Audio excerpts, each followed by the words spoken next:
1833년에 스웨덴에서 한 아이가 태어났고요. 이 아이는 화학을 공부했고 33살에 아주 엄청난 발명품을 하나 만들게 됩니다. 이 발명품은 우리나라 아니 전 세계 산업 발전에 엄청 큰 도움이 되는데요. 그 후 또 30년이 지났어요. 어느 날 신문에 이렇게 났어요. 죽음의 사업가, 파괴의 발명가가 오늘 죽다. 근데 알고 보니까 그 사람이 죽은 게 아니라 다른 사람인데 이름이 똑같은 사람이라서 신문사에서 잘못 그걸 보도한 거였어요. 그러니까 내가 죽었다니까 얼마나 놀랬겠어, 신문을 보고선. 신문이 너무 웃겼던 거죠. 근데 충격을 받았겠죠. 자기가 죽었는데 죽음의 사업가가 죽었다고, 파괴의 발명가가 죽었다고, 이렇게 세상이 나를 보는구나 라고 그때 알게 된 거예요. 세상 사람들이 생명을 파괴하고 또 괴물 발명가로 나를 생각하는구나. 안 되겠다. 지금부터라도 세상을 위해서 유익한 일을 뭔가를 해야겠다라고 다짐을 하고 자기 전 재산을 다 팔아가지고 인류를 위해 공헌한 사람들에게 큰 상을 주기로 했다고 합니다. 자기 이름을 딴 상이었는데요. 그게 노벨상이라는 거예요. 알프레드 노벨은 이제 다이너마이트를 발명한 사람이죠. 그게 건축이든 산업이든 큰 발전을 가져왔지만 사람을 죽이는 일에 사용됐던 거예요. 그러니 얼마나 큰 충격을 받았겠어요. 어쩌면 우리도 내 자신이 어떤 사람인지를 정확히 알려면 죽고 나서야 알게 될 수도 있겠다. 내가 살아있는 동안엔 사람들이 나 상처받을까 봐 말 안 해줄 수도 있겠다 싶은 생각이 들었어요.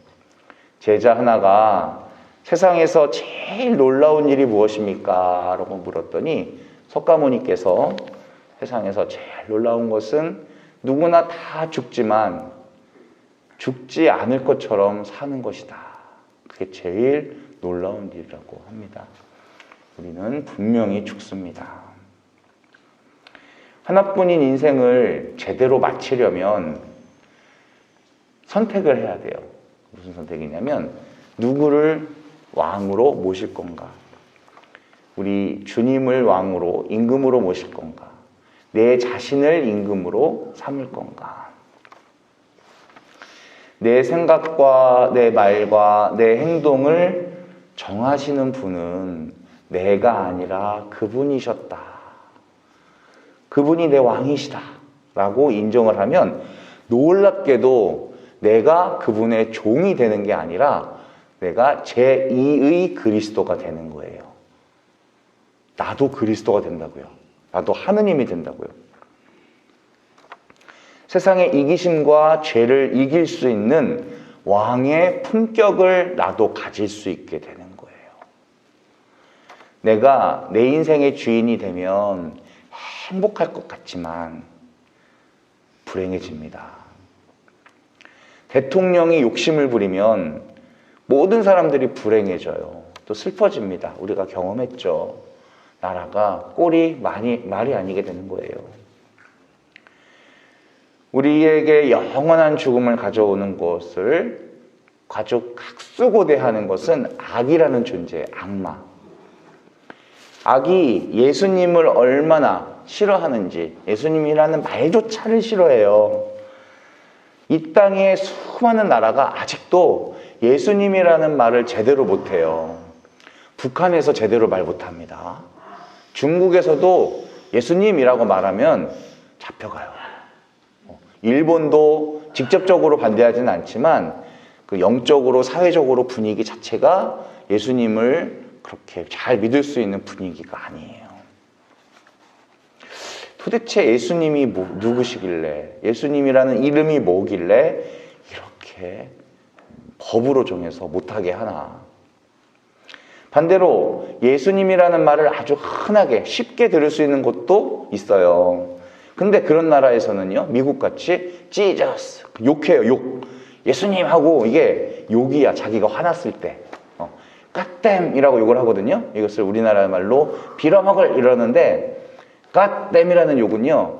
이 하느님한테 천벌받을 놈아 이런 뜻이에요. 우리말에도 생각해보니까 그런 말이 있네요. 천벌받을 놈아? 자기가 뭔데 하느님한테 저주받을 놈이라고 욕을 하냔 말이에요.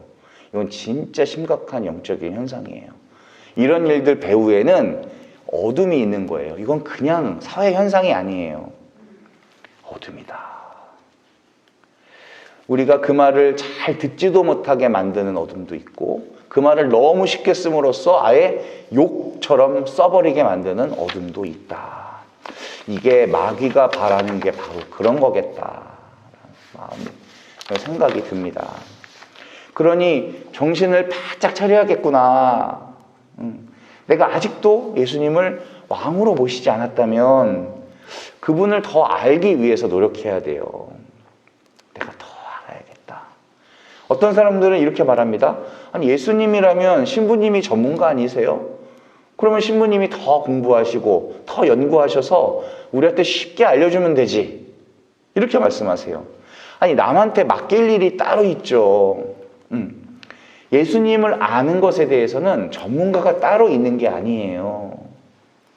우리 모두가 다 전문가셔요. 저보다 훨씬 더 많이 아실 수 있어요. 어르신들이. 우리 자신이 가장 많이 아는 사람이 돼야 돼요. 그래서 영국의 작가 체스터턴이라는 분은요. 우리가 옛날에는 식구들이 저녁 식사를 할 때 둘러앉아서 같이 기도를 하고 성가를 부르고 말씀을 읽고 저녁을 먹었대요. 근데 지금은 한 사람이 마이크 앞에 서서 노래를 대신 불러준다는 거예요. 그 사람이 노래를 딴 사람들보다 조금 더 잘 부른다는 이유로. 그러니까 노래를 우리가 불러야 되는데 성가를 우리가 해야 되는데 사람들이 부르는 것만 듣고만 앉아 있는다는 거죠. 다른 사람들보다 노래를 잘 부른다는 터무니없는 이유로 말이다. 계속 이런 식으로 간다면 다른 사람들보다 더 잘 웃을 수 있다는 이유 때문에 세상에는 한 사람만 웃게 될 날이 올 것이다. 이런 말을 하는 거. 말도 안 되는 거잖아요. 우리 모두가 다 예수님을 잘 알아야 된다는 말이에요. 필립비서 2장 13절에는요. 하느님은 당신 호의에 따라 여러분 안에 활동하셔서 의지를 일으켜주시고 그것을 실천하게도 하시는 분입니다. 하느님이 기뻐하시는 일을 우리가 원하게 하시고요. 실천할 힘까지 주신대요. 그러면 우리가 오늘 하루를 살면서 우리 옥천 꽃동네 공동체에서 우리 가정에서 또 우리 수도 공동체에서 하느님을 기쁘게 해드려야 되는 의지가 있는가? 그런 마음의 소망이 조금이라도 있는가? 하느님 뜻대로 한번 살아봐야겠다. 막 사는 게 아니라 그분이 좀 기뻐하시는 대로 살아봐야겠다.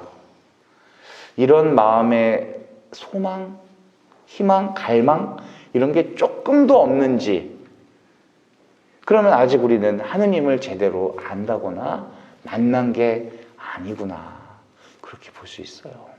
그런데 왠지 미사 잘 드리고 싶고요. 어르신들 묵주기도 열심히 하고 싶으시고 또 복음 말씀도 좀 듣고 싶으시고 정말 한번 이웃사랑도 해보고 싶고 다른 사람들에게 이렇게 축복의 통로가 돼가지고 하느님의 축복을 좀 전해주고 싶고 내 주변에 있는 사람들이 세례받게 하고 싶고 그럼 예쁜 학생들 보면은 입회하게 하고 싶고 이런 마음이 내 안에서 이렇게 송송송 나온다면 그거는 하느님 사랑으로부터 나온 거예요.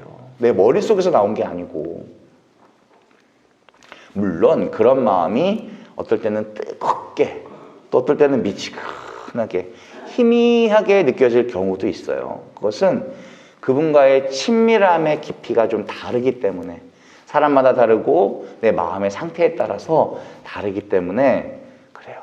하지만 그분이 내 안에 계시지 않는 사람은 우리 중에 하나도 없어요. 정말로 내 안에서 내 삶을 주관하고 계시는가. 우리가 예전 초대교회 때는요. 그것을 세례받을 때 약속을 했어요. 그래서 내가 예수님 믿을게요 하면 세례를 바로 주는 게 아니고 정말 믿고자 하는 의지가 있는가, 내 삶을 바꿀 수 있는가.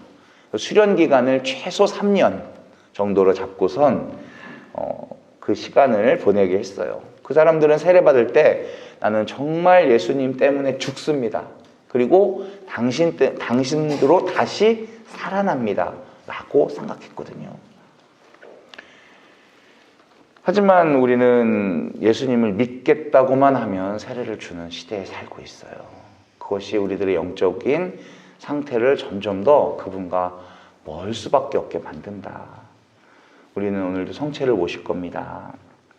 늘 세례 때 받은 은총을 우리는 기억해야 돼요.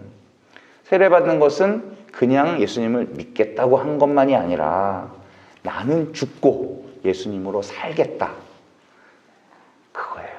그래서 그런 마음으로 성체를 모셔야 합니다. 그래야지 그리스도 왕이 내 안에 계시는 거예요. 이 일을 위해서 간절히 기도합니다. 주님, 제가 정말 당신 안에 살기를 바랍니다. 주님 도와주세요. 오늘 미사를 통해 온전히 당신과 하나 될 수 있는 기회를 다시 주십시오. 아멘.